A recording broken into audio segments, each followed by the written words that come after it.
नमस्कार, गोर लगे छी। हम छी यहाँ के गंगाराम झा और हमरा संग सहयोग कर रहल छथि नाल पर बौआ गौतम और मान्य श्री उमेश झा जी सेहो सहयोग कर रहल छथि। आओ बाबा विश्वकर्मा के चरण में ई सुंदर भजन लऽ कऽ अहाँके बीच में उपस्थित छी। आ संगे दुर्गा पूजा के समय जा रहा है तो माता के वंदना सेहो एही भजन में समाहित है। अहाँ सबके बीच रखे छी, सुनल जाओ। बाबा विश्वकर्मा एला मिथिला नगरिया, कर दर्शन एला मैया दुअरिया। ए भैया अपने हाथे, ए भैया अपने हाथे देल माई के मंदिर सजाई। ए भैया अपने हाथे देल माई के मंदिर बनाई।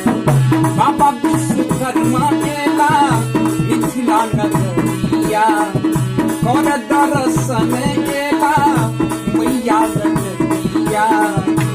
ए भैया अपने हाथे, ए भैया अपने हाथे देल माई के मंदिर बनाई। ए भैया अपने हाथे देल माई के मंदिर बनाई।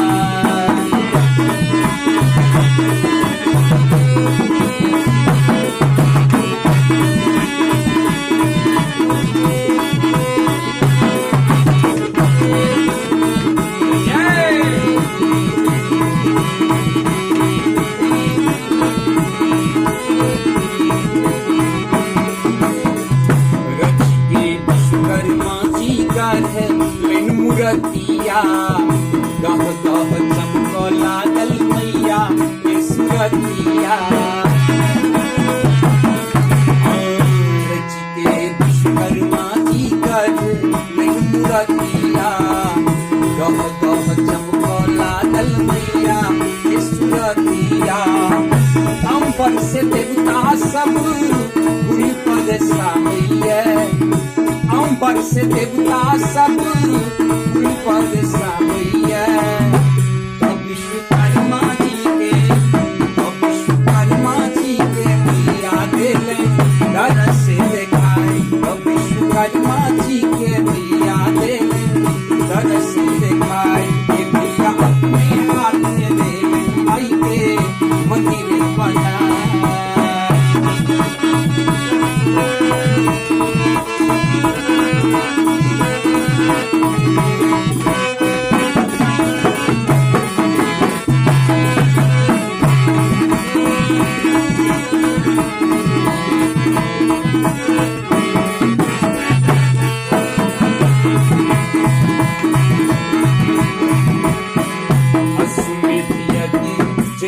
अवध में भेले बाबा विश्वकर्मा जी के राम जी बजौले।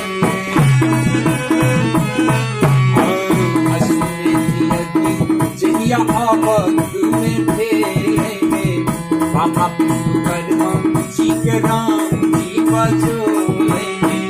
सोना के सीता विश्वकर्मा जी बनौले। सोना के सीता विश्वकर्मा जी बनौले।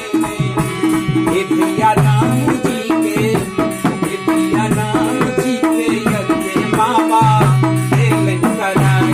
हे भैया राम जी के यज्ञ बाबा देलन कराई। हे भैया अपने हाथ से देलन माई के मंदिर बनाई।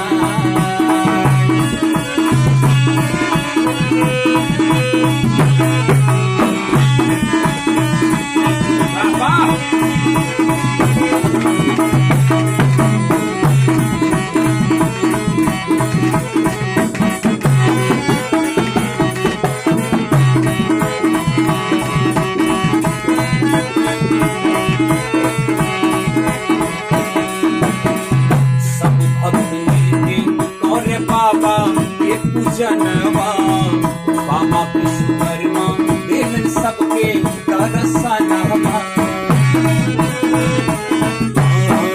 सब भक्त मिलके और बाबा के पूजनवा, बाबा विश्वकर्मा देलन सबके दर्शनवा।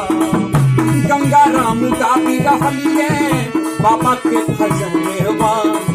गंगाराम गाबी रहलिए बाबा के भजन ये देख सोना तेरे, ये देख सोना तेरे लंका तेरे छन में बनाई, ये देख सोना तेरे लंका तेरे छन में बनाई।